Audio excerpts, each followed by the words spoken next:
Continuando con nuestra lectura, estamos con grandes biografías.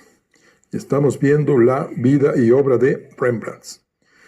Y vamos a iniciar lo que es el capítulo 18. Dice: pasé casi todo el año 57 recorriendo con la Armada diferentes zonas del Báltico y del Mar del Norte. Mi hijo fue un corresponsal inconstante pero fidedigno, y sus cartas me mantuvieron informado de cuanto sucedía en mi propia familia y en la de nuestro amigo. Hendrik se ve viviendo en el Houtgracht.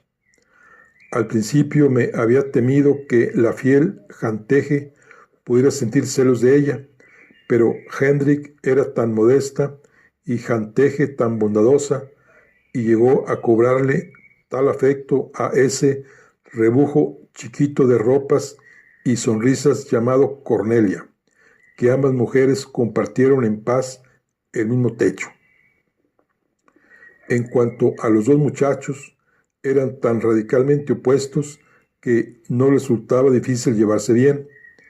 Tito seguía con sus pinturas y mi hijo con sus molinos y sus cálculos. Solo se veían en las comidas o cuando salían juntos ocasionalmente a pasear, pero el resto del tiempo hacían vidas completamente aparte y causaban muy pocos problemas a sus mayores. La situación de Rembrandt era más difícil. Ocupaba una habitación aceptable en el Keisterkrum, pero se sentía solo y se lamentaba de no poder trabajar. A veces se encerraba en su cuarto días enteros, bebiendo mucho más de lo que convenía a su salud, mientras que otras se pasaba el día acostado en su cama, o bien trabajando en sus aguafuertes con tal vehemencia y continuidad que estaba empezando a flaquearle la vista. Afortunadamente, la última carta contenía mejores noticias. Rembrandt había abandonado el hotel y no pensaba regresar hasta la fecha en que tuviese lugar la venta de sus enseres y tesoros artísticos. Había aceptado mi propuesta, formulada en una de mis últimas cartas, de irse a vivir a mi estudio, y había vuelto a pintar. Tan pronto como había sentido entre sus dedos el pincel, había dejado de beber ginebra, pero se quejaba de su salud, que no era buena, y estaba muy preocupado por la venta de sus pertenencias. Por lo menos una vez a la semana enviaba a Titus o a mi hijo al despacho del tribunal para preguntar cuándo iba a iniciarse la subasta, y verdaderamente obtenía la siguiente respuesta: todavía no, dejemos pasar unas semanas más, los tiempos son difíciles, hay que esperar a que la guerra quede lejos si queremos obtener las mejores ofertas. Todo aquel tiempo vivió sumido en una terrible incertidumbre, pues su única salida era aquella venta. Si obtenía dinero suficiente, podría pagar a los acreedores y el tribunal de quiebras le crearía absuelto. De no ser así, seguiría oficialmente arruinado, y todo retrato o aguafuertes que produjese iría a parar a sus acreedores. Por fin, en el otoño del año 57, Tomás Jacobson Harrings recibió del comisario la debida autorización para iniciar la subasta, cuando lo estimase oportuno. Rembrandt volvió a instalarse en el Keisterkrum y esperó, pero las primeras ofertas mostraron que el público no se había recuperado de los estragos del reciente conflicto, y al cabo de una semana, Harrings, que era amigo de Rembrandt, propuso a los comisarios que se aplazase la venta de la mayor parte de los objetos hasta el año siguiente, en que quizás fuese posible obtener ofertas 2 o 3 veces mayores. Los comisarios accedieron, y todos aquellos cuadros, dibujos y aguafuertes que Rembrandt había coleccionado con tanto amor volvieron a ocupar su lugar en el almacén. Entre tanto, los acreedores urdieron 1000 pequeños trucos para incluirse en las listas de preferencia, y Rembrandt se había visto obligado a pedir a Jantege que no abriese la puerta hasta asegurarse bien de que el visitante era un amigo personal y no un miembro activo del gremio de acreedores inoportunos. En la primavera del 58 volví a Ámsterdam y encontré mi casa ocupada felizmente por una pequeña familia. Rembrandt pintaba, Henry cuidaba de Cornelia, mi hijo trabajaba en un proyecto para un carruaje de velas que navegaría contra el viento, y Titus coloreaba pequeños cuadros que desgraciadamente no reflejaban gran originalidad. Instalamos a los muchachos en el ático, cambio que les encantó, y yo me acomodé en su habitación. Al día siguiente, después de la cena, sostuve una larga conversación con Rembrandt y escuché sus lamentaciones. Aquel año interminable de forzada inactividad y espera no le había hecho ningún bien, y cuando me abrió su corazón, daba la impresión de padecer todos los males conocidos por Hipócrates o Galeno. Le dolía la cabeza. 1 millón de minúsculas hormigas le subían y bajaban por los brazos. Sentía pinchazos en los dedos como si los tuviera helados. Si permanecía sentado sin moverse 10 minutos seguidos, se le quedaban dormidos los pies.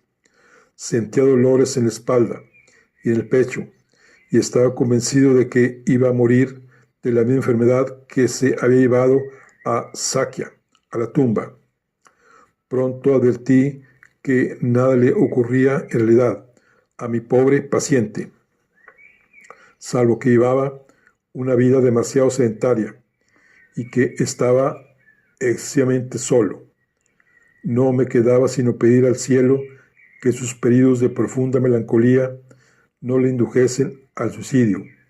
Le vigilaba de cerca, le acompañaba en sus paseos o pedía a mi hijo que lo hiciese.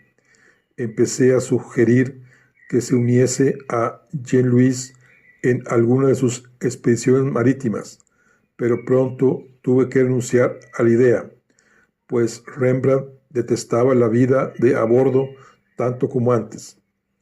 Por su parte, Jean-Louis afirmaba que no había comprendido bien para qué había venido a este mundo, hasta que lo iniciaron en los secretos de la navegación.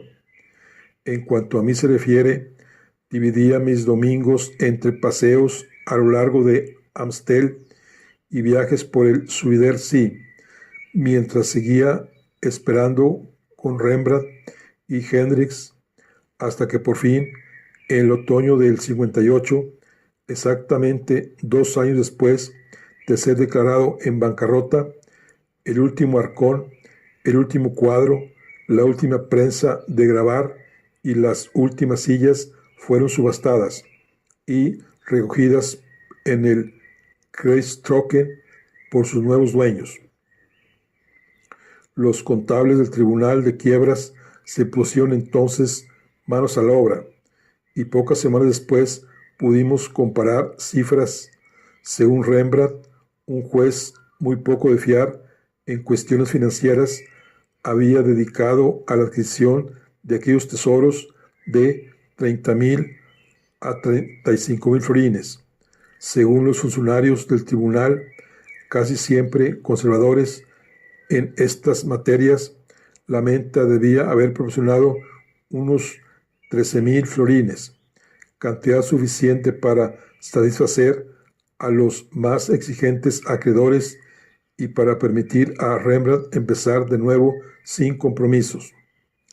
Pero según el balance llevado a cabo, después de consumado el sacrificio, se habían conseguido casi 5.000 florines, es decir, una séptima parte de la inversión original.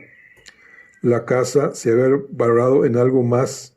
El zapatero que la compró pagó 11.000 florines y de esta suma los parientes de Titus, tras una terrible batalla legal, lograron preservar para su joven sobrino 7.000, nombrándose tutor un tal Jean Verbot, persona muy formal, escribiente por vocación y por oficio.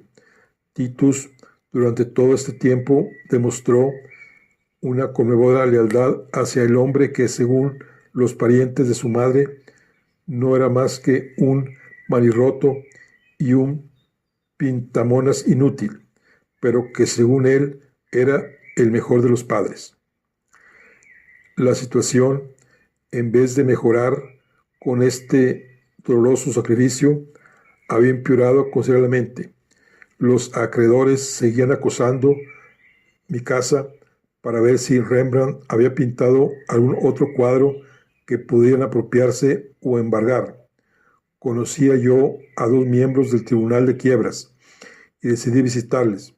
Comprendían e incluso simpatizaban con nosotros, pero eran incapaces de encontrar solución.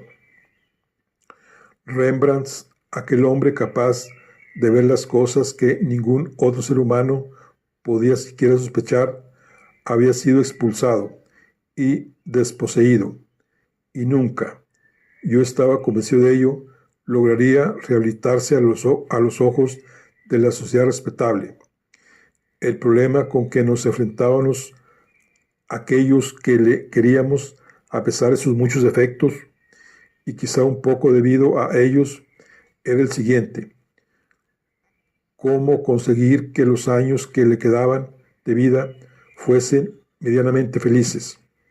Cuando ninguno de nosotros parecía dar con la solución, la fiel Hendrix nos indicó el camino. Hendrix no se encontraba nada bien. La adversidad se había cebado terriblemente en ella y decaía con gran rapidez. Rembrandt se tenía por un hombre muy enfermo, casi a punto de morir.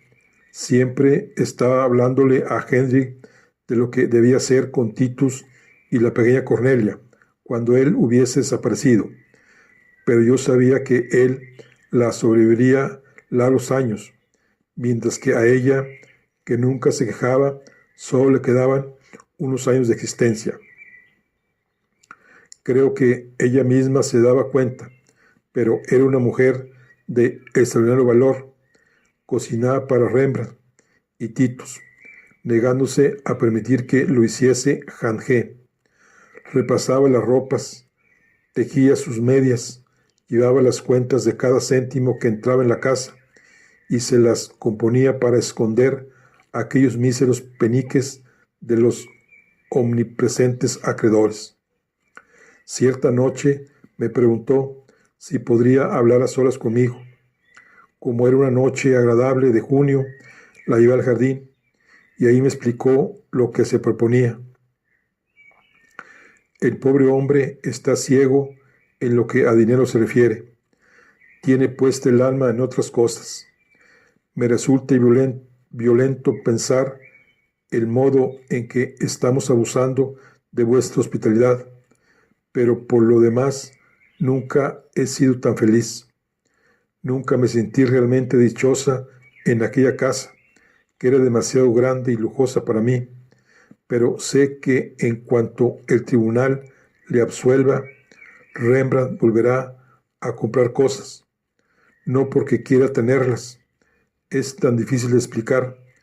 Las cosas en sí mismo no significan nada para él, pero parecen rellenar algún vacío, como si con ellas amueblara su espíritu, y en lo referente a su trabajo.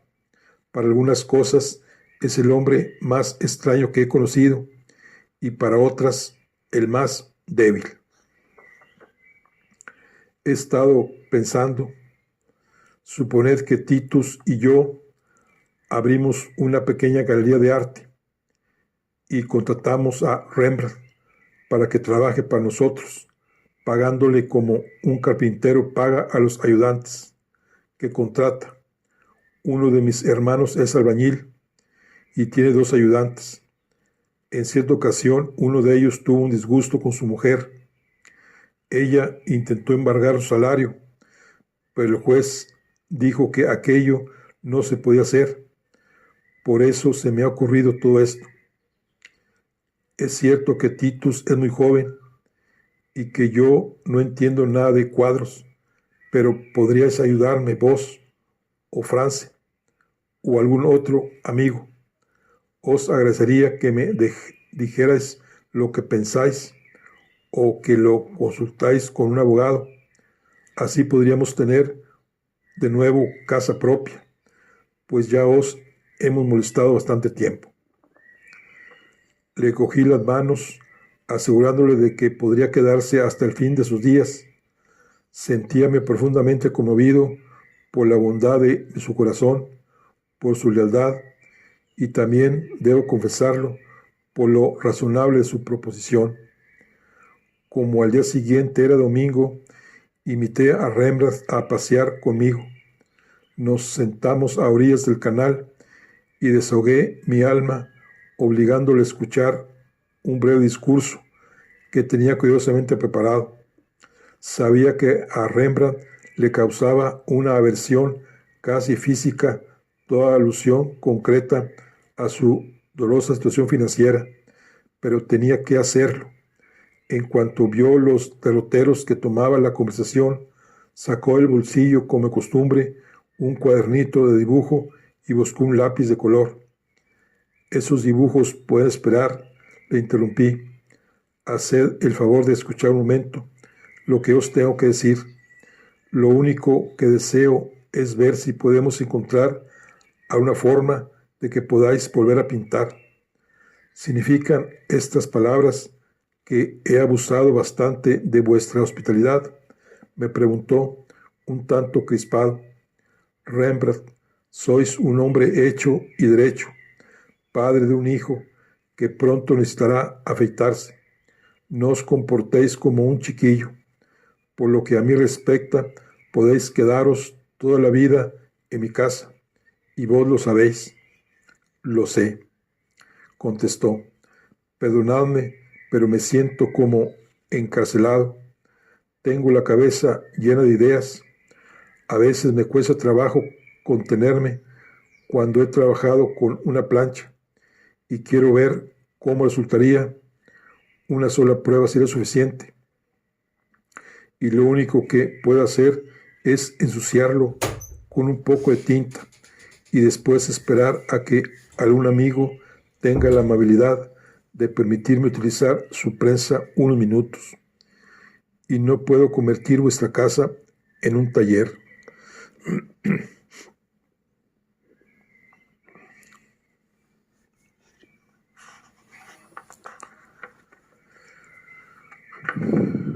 El olor a pintura y a tinta penetraría por todas partes.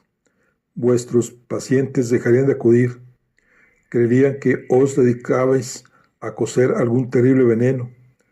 No sé si algún día podré agradeceros todo lo que podéis agradecérmelo, le interrumpí, escuchándome 10 minutos y prestando atención a lo que voy a deciros. De acuerdo, me portaré bien. Y cerrando el cuaderno, lo volvió a guardar en el bolsillo. Bien, proseguí. No voy a hablaros de economía. No serví de nada.